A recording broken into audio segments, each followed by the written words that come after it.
Largest private hospitals है। इसमें plan हमारे 2600 बेड्स हैं, 64 super speciality multi road operation theatre है, और बिसाइड्स 535 करीब हमारे इंटेंसिव केयर बेड्स हैं।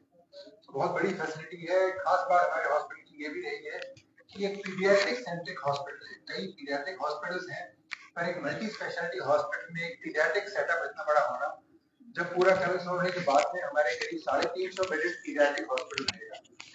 आज हमारा ऑफकोर्स डिस्कशन है अबाउट न्यूनेटल केयर, जो कि न्यूनेटल केयर हमारा होता है पैदा होने से लेकर के और 28 दिन की एज तक के लिए। तो न्यूनेटल केयर बहुत स्पेशलाइज्ड केयर है, जिसके लिए देखिए हम अमृता हॉस्पिटल में पहुंचे हैं और यहाँ पर अलग अलग एज में जब बच्चा फुल प्रेस कॉन्फ्रेंस का मैच्योरिटी में आयोजन पैदा किया होता जा है रहा तो है, उसकी ऑफ जिसमें course survival as good as normal है, बिकॉज वो नॉर्मल ह्यूमन जानकारी दी फिजियोलॉजी जा है। रही है कि बच्चों जितनी की छोटी संबंधित जानकारी इंटरनेटल मतलब गर्भ के अंदर छोटी एज में बच्चा पैदा होता है, उतना सर्वाइवल का चांस कम होता है, उतने चांस ऑफ डिजीज और कॉम्प्लिकेशन बहुत ज्यादा होते हैं। तो पहले होता था कि अब 30 हफ्ते से कम हो, फिर वो 28 हफ्ते से कम को हम बिल्कुल एक्सट्रीम प्री टर्म बोलते हैं। और आज जो हम आपको इनफैक्ट बताने जा रहे हैं, जो हमारी टीम ऑफ न्यूरोलॉजिस्ट हमारे न्यूरोलॉजिस्ट हैं डॉक्टर हेमंत शर्मा, इनकी और इनकी टीम ने मिलकर के बहुत ही मेराकुलस काम किया है। 23 वीक्स वाले जो एक्सट्रीम प्री टर्म बच्चे हैं, उनको कैसे सैल्वेज करके पूरे लाए हैं और कैसे उनको हेल्दी करके यहाँ से ग्रो करके डिस्चार्ज किया है, आज की हमारी मीटिंग इस पर्टिकुलर बारे में है। पेरेंट्स जो है बच्चे भी अभी आने वाले हैं और बड़ी सेटिस्फाइंग फीलिंग है। ऑफ कोर्स पेरेंट्स के लिए तो होगी, फैमिली के लिए होगी, लेकिन हमारे लिए एज अ हॉस्पिटल और हमारी जो क्लिनिकल टीम है इनके लिए कि ऐसी स्टेज में हम इनको ला के आ पाए, ये अपनी तरह का यूनिक रिकॉर्ड होगा। हॉस्पिटल के बारे में और कुछ बताऊं, ये 130 एकर्स का हमारा पूरा कैंपस है। इन एडिशन टू जो ट्रीटमेंट्स है, हम एक ट्रेनिंग एंड टीचिंग सेंटर भी है। हमारे मेडिकल कॉलेज है जिसमें एनुअल इनटेक 150 स्टूडेंट्स की है। हमारे डीएनबी प्रोग्राम्स हैं स्पेशलिटी के, सुपर स्पेशलिटी के। हमारी नर्सिंग इनटेक का जो नर्सिंग कॉलेज है वो भी अब लार्जेस्ट हो गया है, क्योंकि 250 बच्चे पर ईयर ज्वाइन करने वाले, which is the largest batch. Normally 60 100 हम भी उससे शुरू हुए थे, अब हमारे 250 इनटेक है उसकी। हमारे और सुपर स्पेशलिटी कोर्सेज हैं। हमने अलाइड हेल्थ साइंसेज कोर्सेज शुरू किए हैं, और हमारा मास्टर्स इन हॉस्पिटल एडमिनिस्ट्रेशन का भी कोर्स है। ये भी एक यूनिक कोर्स है, क्योंकि जैसे जैसे हॉस्पिटल बढ़ेगा उसकी रिक्वायरमेंट होगी एडमिनिस्ट्रेशन की भी, तो वो भी हमारा इन हाउस ट्रेनिंग कैंपस है। तो इट्स फुल ट्रेनिंग कैंपस है, बड़ा रिसर्च कैंपस है। एंड आई थिंक आज आपको प्राइमरी इंटरेस्ट न्यूरोलॉजी केयर के बारे में है, तो मैं आपको इंट्रोड्यूस कराता हूँ। डॉक्टर हेमंत शर्मा हमारे चीफ न्यूरोलॉजिस्ट हैं, बहुत एक्सपीरियंस्ड हैं, मुझे 10-12 साल की एक्सपीरियंस है, training at the best centres हमारे कंट्री के उसमें से हैं। तो now leave it open for doctor Hemant, please.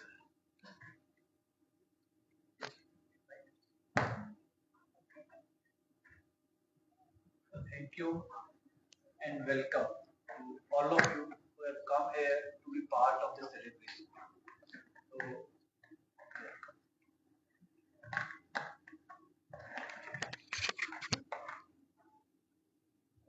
पहले क्यों हुआ है ना।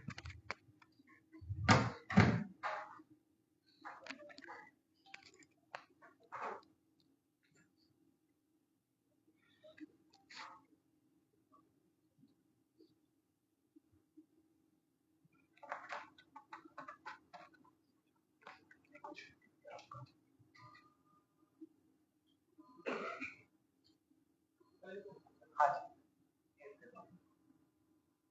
तो पहले तो नमस्कार सबको, बहुत बहुत धन्यवाद आप लोग हमारे पास आए।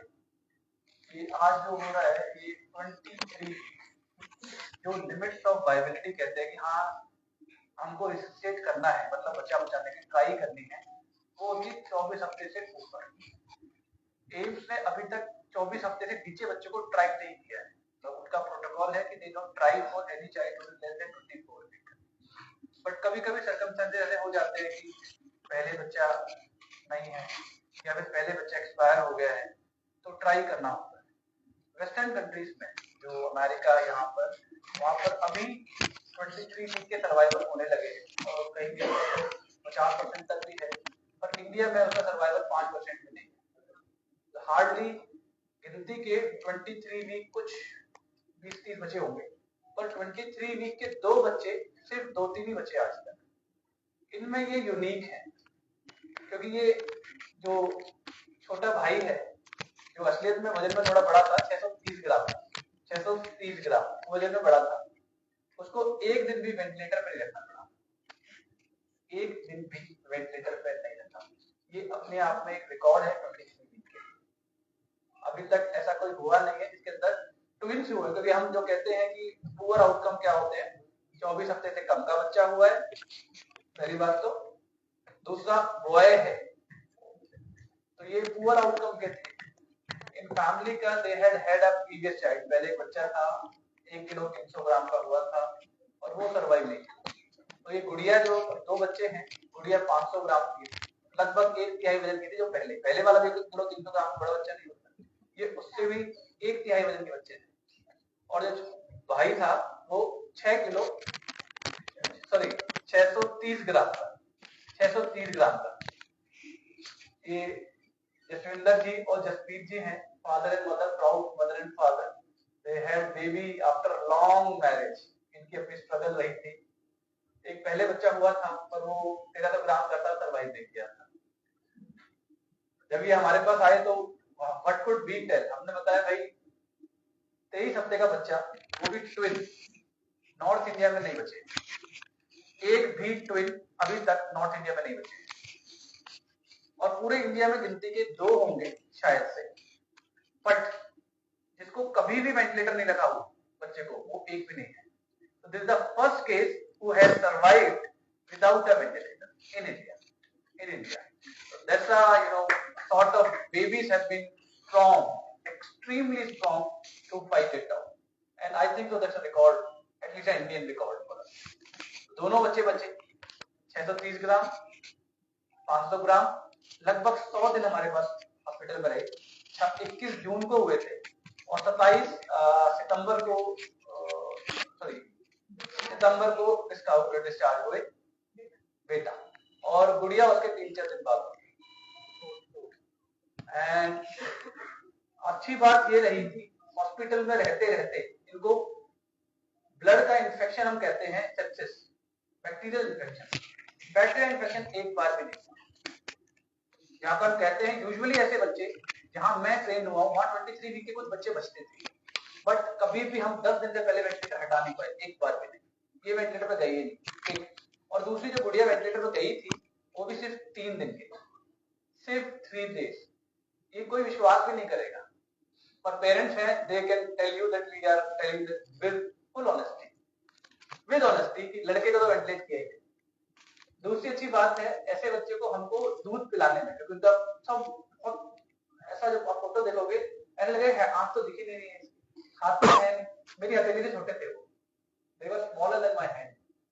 तो उसको हमने लाइन डालना, कैनुला लगाना, जहां भी टच करते थे वहीं ब्लड आने लगता था, इतना छोटा था। जब जसप्रीत जी ने पहली बार देखा, वो तो याद भी नहीं है कि मैंने देखा है बच्चे को, वो कह रहे मैं तो इतना घबरा गया था, मेरे को समझ में नहीं आ रहा था हुआ क्या है। तो उनका यही था, बस सर ट्राई कर लो, जो होगा देखा जाएगा, रब ना दिखाएगा तो मिल जाएंगे अपने को। हालांकि मदर बस बड़ी कॉन्फिडेंट शुरू में, सर इस बार तो भगवान के साथ ऐसा नहीं करेगा। मैं जब एक छोटी सी प्रेजेंटेशन देना चाहता हूँ, will come back to this, इसके बीच में बताऊंगा। तो 23 हफ्ते होते कितने हैं? पहले 2 हफ्ते तो बच्चा होता ही नहीं है, बच्चा 2 हफ्ते के बाद ही बनना शुरू होता है। तो प्रैक्टिकली 38 से 40 हफ्ते में बच्चा पैदा होना चाहिए, और ये लगभग 23 हफ्ते, मतलब 20-21 हफ्ते का अंदर ग्रोथ रही है, तो ये ऑलमोस्ट हाफ है। ऐसे बच्चों में ब्रेन ब्लीड होने का रिस्क कम से कम 50% रहता है।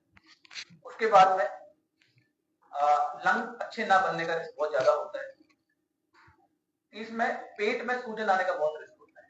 तो हमने क्या किया कि इसको सारा कुछ ना हो, पहले तो डिलीवरी से पहले स्टीरॉइड दिलाई, और एक MgSO4 थेरेपी होती है जिससे ब्रेन में ब्लीडिंग कम हो जाए। सबसे ज्यादा रिस्क होता है वेंटिलेटर पर रख के, जब वेंटिलेट करते हैं ना, जब ब्रेन में ब्लीडिंग बहुत ज्यादा हो जाती है। तो मैंने देखा बच्चा एक्टिव था, मतलब उसको हमने NIPP एक थेरेपी होती है, और एक नई थेरेपी आई जिसको HFO भी कहते हैं, हाई फ्रीक्वेंसी ऑफ वेंटिलेशन। ये इतने छोटे बच्चों में कोई यूज नहीं कर रहा है, बट क्योंकि वेस्टर्न कंट्रीज में यूज होने लगी, स्पेशली जापान के अंदर, तो I went to a conference जहां मैंने उनसे बात की था, आप ये 23 बताते कहते हमारे तो कोई बचता ही तो कहते वी ट्राई एचएफओवी समटाइम्स, अगर हमें वेंटिलेट करने में एचएफओवी करते हैं तो गुड़िया को हमें एचएफओवी करना पड़ा, and that work magic for us. हमने जल्दी दूध स्टार्ट कर दिया माँ का, and mother is so nice कि उन्होंने फर्स्ट डे से हमें मिल्क देना स्टार्ट कर दिया, एंड मदर का मिल्क इनके लिए अमृत। अगर हम डब्बे का दूध पिला देंगे तो एक दिन के अंदर इन्हें पेट में भूजन आ जाती है। तो ये एक अमृत था जो इस बच्चे को मिला। Mother work really really hard. तीसरा, हमने अननेसेसरी उसके कैंपर नहीं लगे। जिस बच्चे को कैनोल लगता है या फिर सेंटर लाइन, जैसे पेट में लाइन डाल देते हैं या लंबी लाइन डाल देते हैं, उससे इन्फेक्शन बहुत जल्दी होता है। तो हमने ट्राई किया कि उनको वो कैनोला जल्दी से जल्दी हटे, तो जल्दी से दूध पिलाए। और आप बिलीव नहीं करोगे, बाई फिफ्थ डे बच्चा पूरे दूध पे था और सारे कैनोला हट चुके थे। कोई विश्वास नहीं करेगा कि सारे कैनोला हट चुके थे। तो आई think so that was divine, more of a divine. Indian setting में ऐसे बच्चे नहीं बचते, कभी नहीं बचते। ट्विंस तो एक भी नहीं। हमारे यहाँ जो फीमेल इंस्टीट्यूट हैं, गंगाराम है, रेनबो है, एम्स है, एक भी नहीं बचा है, एक भी नहीं बचा है। 23 वीक एक भी नहीं बचा है। ट्विंस की तो बात ही अलग है। I think so that babies have been very strong, extremely strong. तो ये एलएससीएस से डिलीवर हुए थे। एक बच्चे को तो मैकेनिकल वेंटिलेशन मिला ही नहीं। ये वो बच्चा सांस के लिए कह रहा है मेरे को लगाओ भाई, और बाद में देखो वो मास्क, वो सेम मास्क है, उसके हाथ में छोटा सा आ रहा है। ये शुरू में हम सेंट्रल लाइन डालते हैं, पेट में से पाइप डालते हैं छोटे छोटे से, तो ये मास्क ही, ये अम्बिलिकस कहते हैं और नाल कहते हैं, नाल जो माँ से जुड़ी होती है, क्योंकि इनके अगर कैनोल डालेंगे तो हाथ ही टूट जाता है। तो उसके अंदर से पाइप डाल देते हैं ताकि उसी से उसका फ्लूइड जाता रहे, उसी से उसकी एंटीबायोटिक जाती रहे, और हमको बच्चे को हैंडल बहुत कम करना पड़े। हम सैंपलिंग भी बहुत कम करते हैं। हमने इनोवेटिव तरीका ढूंढ लिया है, जिससे पैर के अंदर जैसे शुगर चेक करते हैं ना अपने यहाँ फिंगर टिप से, ऐसे ही हम उनका ब्लड गैस कर लेते हैं, जिसके अंदर इलेक्ट्रोलाइट और हीमोग्लोबिन बदल जाता है। तो हमको उसका खून बहुत कम निकालना पड़ता है। ऐसे बच्चे को हम यूजुअली सोचते हैं कि इनको 5 से 6 बार ब्लड ट्रांसफ्यूजन देना पड़ेगा, पर हमको सिर्फ एक बार देना। 500 ग्राम का बच्चा जब 2 किलो का होगा तो खून कुछ नहीं बढ़ पाता इतनी जल्दी। इनफैक्ट ब्लड का प्रोडक्शन स्टार्ट होती है ऐसे बच्चों की 6 हफ्ते के बाद होती है। तो हमने उनका खून निकाला ही नहीं बिल्कुल, और अर्ली इथ्रोपोइटिन, जैसे किडनी के पेशेंट को देते हैं इथ्रोपोइटिन ताकि खून बने, हमने उनको फर्स्ट डे से स्टार्ट कर दिया। उससे क्या है, ब्रेन प्रोटेक्शन थोड़ी बहुत होती है, और मेन है कि उनको ब्लड ट्रांसफ्यूजन की रिक्वायरमेंट काफी कम हो जाती है। एक सरप्राइजिंग चीज हमको मिली कि हमने जब जितना कम किया, तो माई मंत्रा वो success, do little, don't touch the baby, कुछ एक्स्ट्रा मत करो, कुछ एक्स्ट्रा मत करो, ऑक्सीजन कम से कम दो, जल्दी दूध पिलाओ, कैनोला कम करो, एंटीबायोटिक कम करो, डरो नहीं, लेट देम बी, जो होगा देखा जाएगा, एंड दे ब्रेव आउट। लड़के को आंख के अंदर एक बीमारी होती है आरओपी, रेटिनोपैथी होती है, इनकी आंख तो बनी नहीं, बाहर आके बननी होती है, टेढ़ी बड़ी बन जाती है, तो ऑक्सीजन की वजह से वो आरओपी बढ़ता है। हमने उसका ऑक्सीजन पहले दिन से ही 25% से नीचे रख लिया, और सैचुरेशन टारगेट कर ली 90 to 92, मतलब कि हम सैचुरेशन जो बहुत बढ़ा के नहीं रखते, ऑक्सीजन कम से कम देते हैं, सिर्फ हवा से फेफड़े फुला देते हैं। तो हवा देनी जरूरी है, ऑक्सीजन नहीं। और उसकी वजह से आंख, लड़की को आंख में थोड़ी दिक्कत आई, जो एक्सपेक्टेड है, 90% बच्चों को आनी है, पर लड़का उस 5% बच्चों में आ गया जिनको आंख में दिक्कत ही नहीं आती। तो लड़के को ना वेंटिलेट करना पड़ा, ना आंख में दिक्कत आई, ना बैक्टीरियल इन्फेक्शन हुआ, और कभी दूध भी बंद नहीं करना पड़ा, एक बार भी दूध बंद नहीं करना पड़ा। तो ये हम सेंट्रल लाइन डालते हैं बच्चों की, इसको अम्बिलिकल कैथेटर कहते हैं। ये दोनों बच्चे से शुरू में, ये एक इंक्यूबेटर है, जैसे माँ के पेट में बच्चे रहते हैं ना, तो माँ के पेट में क्या होता है, बिल्कुल आवाज नहीं जानी चाहिए, बहुत सारा पानी होता है, और इन्फेक्शन नहीं होनी चाहिए। तो ये बच्चों को ऐसे रख लेते हैं हम लोग, और इंक्यूबेटर के अंदर यहाँ पर बहुत ह्यूमिडिटी होती है, जैसे हम ह्यूमिडिटी में जीते हैं लगभग 30-40% की ह्यूमिडिटी में, इनके अंदर हम 90% ह्यूमिडिटी रखते हैं, ताकि उसको पसीने आए ही नहीं, उड़े ही नहीं, पसीने एवोपरेट ही ना हो बिल्कुल, तो पानी का लॉस ना हो। इनकी किडनी बहुत इमेच्योर होती है, तो एक दिन के अंदर ही 20% लॉस हो जाता है वजन का, मतलब 500 ग्राम का हुआ है तो फर्स्ट डे वो 450 ग्राम का बच्चा हो जाता है, अगर हम इतना रखें। हालांकि इनका वेट भी गिरा था, बॉय 450 ग्राम तक गया था, बट मैक्सिमम हम 450 तक जाने दिया, उससे ज्यादा नहीं जाने दिया। और फिर उसका 15th डे के बाद में वेट गेन स्टार्ट। तो it was a long process, incubator किया, ये गुड़िया का जो आरोपी होता है वो ऐसे चेक करते हैं हम लोग, इसके अंदर ही देखते हैं आंख कैसी बनी है। तो डॉक्टर चित्रलेखा है, she is a good, very good retinal surgeon, इन्होंने इसका ट्रीटमेंट किया था। लड़के को झूठ नहीं बोली, लड़की है ये। See how they stay in incubator, ये सारा पानी होता है पीछे, वाटर वेपर्स होते हैं बहुत सारे, एंड हाउ शक्ल देखो उसकी, आंख भी नहीं बन पाती है, आंख भी वो 1 महीने बाद खुल पाते हैं लगभग। उससे पहले तो ये रोज पूछते थे सर ये आंख तो खुलता ही नहीं है, बच्चा आंख दिखता भी है, पर दिखता तो कुछ नहीं पर खुलेगा जल्दी। बेसिक स्ट्रक्चर बन चुका है, बाकी चीज बनने में टाइम लगेगा। तो ये हमारा लड़का है जो पहले दिन, ये फर्स्ट डे की फोटो है हमारी, जो पेट में पाइप डाले हुए हैं, क्योंकि 30 से 14 दिन तो हमने पाइप हटाई थी, तीसरे दिन पे पाइप डाल दिए थे पेट की। फर्स्ट डे वो वेंटिलेटर नहीं है, वेंटिलेटर मुंह से पाइप जाता है उसके छाती के अंदर तक पूरा, ये अपने आप सांस ले जाता, पर हम सपोर्ट कर रहे थे ताकि फेफड़े खुल जाए, ताकि वो कोलैप्स ना कर जाए। तो ये लड़की है 500 ग्राम की, 3 दिन तक वेंटिलेशन, जो एवरेज वेंटिलेशन वेस्टर्न कंट्रीज में, अमेरिका के अंदर 14 दिन का है, इंडियन सेटिंग के अंदर 3 से 4 हफ्ते वेंटिलेशन है। This is some magic. Full feed by day 5, 5वें दिन फुल फीड पे आ गई थी, मतलब मां का दूध पी रहे थे, हमने सारे कैनेडा पूरा हटा दिया। टोटल 10 सैंपल करने पड़े, जबकि यूजुअली इंडियन सेटिंग के अंदर 50 से 60 करते हैं और 30 ब्लड टेस्ट कर देते हैं, और पहले दिन के अंदर ही लगभग 10 करते हैं। तो ये जितने हमने टोटल सैंपल किए हैं 10 सैंपल, ये पहले 3 दिन के अंदर हो जाते हैं यूनिट्स के अंदर। डिस्चार्ज वेट 1700 ग्राम, 35 हफ्ते में डिस्चार्ज, लगभग 12 हफ्ते के बाद। बॉय का 630 ग्राम का बड़ा था, 130 ग्राम बड़ा था लड़की से।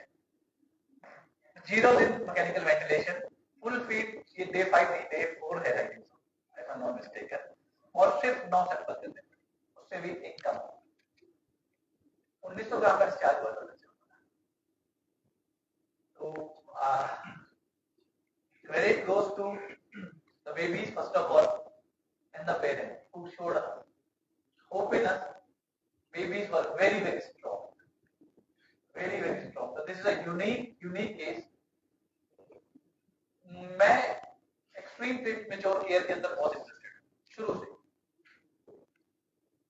I have seen women struggling with infertility, बच्चे नहीं हो रहे हैं, और कितना भी कह लो इंडियन सिनेरियो में अभी भी उनको स्ट्रगल करना पड़ता है।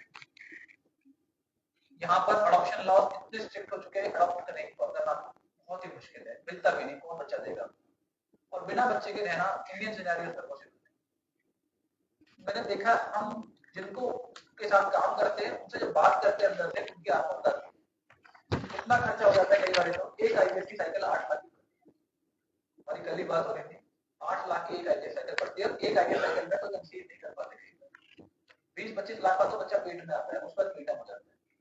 तो अगर इनको हम केयर ना करें, कई लोग कहते हैं यार क्या है एक बच्चा बचा के क्या करूं, बट वो that one child is a hope for that family.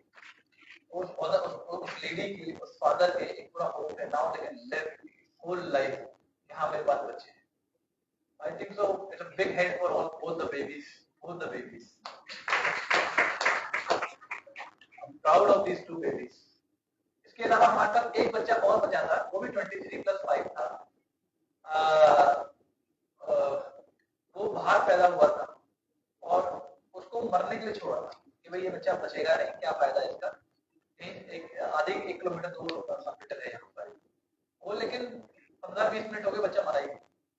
तो उसके दादा ने कहा यार जिसको भगवान बचाना चाहता है तो क्यों मारना चाहते हैं। और वो फिर गायनेकोलॉजिस्ट का हमको फोन आया कि सर ये बचना तो है नहीं, पर आप ट्राई कर लो, क्योंकि कुछ साल पहले मैक्स हॉस्पिटल का केस हुआ था, उसमें वो बच्चा मरा नहीं था, तो हॉस्पिटल ही बंद कर दिया था, तो आप वो बचा लो उसके अंदर। मैंने कहा मैडम मरने के लिए तो नहीं, ट्राई जरूर करूंगा। And that child magically survive, और उस बच्चे को भी एक दिन भी वेंटिलेट नहीं करना पड़ा, not a single day. That was also a big case, but that was single 23 weaker तो ही बचे, but twins नहीं बचे। twins होना अपने आप में एक पुअर प्रोग्नोसिस है। पुअर मतलब लड़का हो, ट्विन हो, या फिर मदर को दर्द होने लगे हो पहले से, तो ये नेगेटिव प्रोग्नोसिस होती है। या फिर वेट 500 ग्राम से कम, अब लड़की का 500 ग्राम कम है तो ऑल दोस थिंग्स हम पूरा ले नहीं पाते, इट कुड हैव बीन 400 या 490, बट विल से 500। सर ये काफी कॉम्प्लिकेटेड केस था, तो अभी से आप चलो आपकी मेहनत रही है, इसको क्या भगवान से समझ आपकी तो मेहनत है जो ट्रीटमेंट तो सारा भगवान ने जिम्मेदारी होता है, ये तो हम लोग क्रेडिट लेते रहते हैं। तो अगर मेरे को थोड़ा दिमाग ऊपर वाले दे दिया तो भगवान ने जिम्मेदारी है, सच बात तो ये भगवान जिम्मेदार है, बिल्कुल इसमें कोई डाउट ही नहीं है। जो बिलीव करते हैं उनमें भगवान है। तो 23 हफ्ते का बच्चे धीरे धीरे करके मेरे को समझ में आया नहीं है बचते 800 ग्राम बचते हैं। फिर मैं I went to Surya hospital Mumbai. Bombay में एक सूर्या हॉस्पिटल है बहुत फेमस है एक्सट्रीम केयर के लिए, और वहाँ जितने भी फेमस सेलिब्रिटी होते हैं वहीं डिलीवर होते हैं, और वहाँ पर एक्सट्रीम का सबसे अच्छा सर्वाइवल नॉर्थ इंडिया में अभी भी सर्वाइवल नहीं है, वहाँ पर है। ब्रेन स्कैन करके देखा नॉर्मल है, हाथ पैर बढ़िया चला रहे हैं। इससे पहले जो बच्चा था वो 5 महीने का हो गया, वो बिल्कुल फर्स्ट क्लास है। बाकी हम और देखते रहेंगे, पर जितने भी हमने अभी तक 24-25 वीकर्स भेजे हैं वो सब फर्स्ट है। हमने पहले दिन इनको तो नहीं सकते किसी को, पर एक्स्ट्रा ट्रीटमेंट नहीं बढ़ाई, और इनका लकीली हमने 1 हफ्ते पर अकाउंट किया, 3 हफ्ते पर अकाउंट किया, 6 हफ्ते पर अकाउंट किया, और डिस्चार्ज पर अकाउंट किया। चारों अकाउंट मैंने देखा है नियोनेट के अंदर जो छोटे बच्चे होते हैं, किसी को पता नहीं है, कोई इतना प्रॉपर ट्रेन नहीं है, कई बार हमारी गलती ज्यादा होती है। जैसे हर किसी को वेंटिलेट कर देना, ट्यूब डाल के वेंटिलेट कर देना, या फिर एंटीबायोटिक डर के मारे एंटीबायोटिक लंबी चला देना, या फिर उसको माँ का दूध नहीं शुरू करना। हम लगभग 1 हफ्ते के अंदर हमने माँ को गोदी बच्चे हम गोदी में नहीं देते, डरते हैं कि माँ से इन्फेक्शन ना हो जाए। तो डिलीवरी सिजेरियन हुई है या सिजेरियन हुई थी। अगर नॉर्मल करते हैं तो ब्लीडिंग होने का रिस्क ज्यादा होता है। प्रीटर्म ऐसे प्रीटर्म वैसे तो नॉर्मल डिलीवरी ही होनी चाहिए, पर अगर ऐसे प्रीटर्म है जो 28 हफ्ते से कम के होते हैं, 24 घंटे पहले स्टीरॉइड मिल जाता है, और MgSO4 मैग्नीशियम सल्फेट बीपी की दवाई वो मिल जाती है, तो बच्चे अच्छा होते हैं। डॉक्टर साहब, आप मेरा क्वेश्चन आपसे पेरेंट्स बैठे हैं, आप कहाँ से आए हैं यहाँ पे इस हॉस्पिटल में, और आज दोनों बच्चे तो आपके पास है, कैसा महसूस कर रहे हैं? और ऑब्वियसली जो हम पेरेंट्स हैं या हमारे साथ लोग हैं खड़े थे, उनका भी सबका कंट्रीब्यूशन है। कहाँ से आए हैं आप? हम भी फरीदाबाद में ही रहते हैं बेसिकली, बट बेसिकली हम पंजाब से हैं, बठिंडा।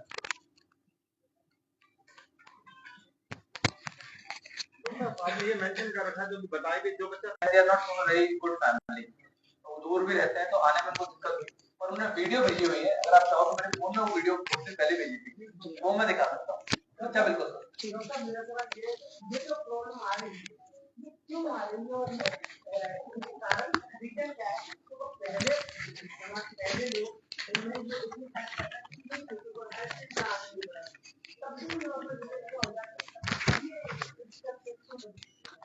देखो प्रॉब्लम तो शुरू से आ रही है, ये नई प्रॉब्लम नहीं है, ये सिर्फ अब हम ढूंढने लगे।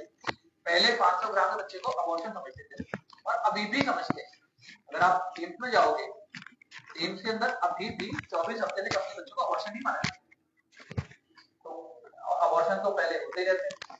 मेरी नानी, मैं यहीं से हूँ, पलवल से आगे गाँव है रसूलपुर, मेरी नानी को 18 बच्चे हुए थे, मेरी माँ 18 में पड़ी है, और 13 मरे थे, 13। तो अब वो बचने लगे, प्रॉब्लम शुरू से है। पहले माँ भी कितनी मर जाती थी, अगर एक ही औरत के सारे बच्चे बच जाए, एक महिला को एक उम्र में 10 से 15 बच्चे हो सकते हैं, अगर सारे बच्चे बच जाएं तो संसार में जगह ही कहाँ बचेगी। तो हमने भगवान से एग्रीमेंट कर लिया कि भैया एक दो करेंगे, पर एक दो बचाने हैं, और जिसके नहीं हो पा रहे उसके भी बचाने हैं। तो प्रॉब्लम शुरू से है, ऐसी नई प्रॉब्लम नहीं है। LSCS के रेट इसलिए थोड़े बढ़ भी गए हैं कि अब हम रिस्क भी कम लेते हैं, पहले रिस्क भी लेते थे मेरे ख्याल से, लेकिन ये हेल्दी रिस्क है, कोई क्यों ले अपने बच्चे का रिस्क अपने लिए। अभी प्रोडक्टिविटी है, एक औरत काम करती है, 9 महीने उसका वेस्ट भी होता है, शरीर भी खराब होता है, तो एक अगर बच्चा फंस गया है या लग रहा है कि फंसने वाला है, तो क्यों ना उसको 1 से 2 बच्चे होने, 3 बच्चे होने, मैक्सिमम तो पता नहीं होने, क्यों रिस्क में रखा जाए बच्चे को, क्यों उसका दर्द बढ़ाया जाए। और ये बात सही है, अगर पॉपुलेशन कम करनी है तो एक बच्चा बचाना। ये पहले मेरे दिमाग में था बच्चे मरेंगे तो अच्छा है ना, पॉपुलेशन कम हो, पर जब बच्चा एक मरता है तो इतनी इनसिक्योरिटी होती है। एक माँ बाप जिसको 1 करना था वो 2 करता है, जिसको 2 करने थे वो 4 करता, जिसका बच जाता है ना वो कहता है हमारा तो बच्चे हमें क्या दिक्कत है। अब पॉपुलेशन कम क्यों हो रही है इंडिया की, तो बच्चे बच रहे हैं। तो ये सिक्योरिटी पेरेंट्स को जरूरी है। भारत के अंदर करप्शन क्यों है,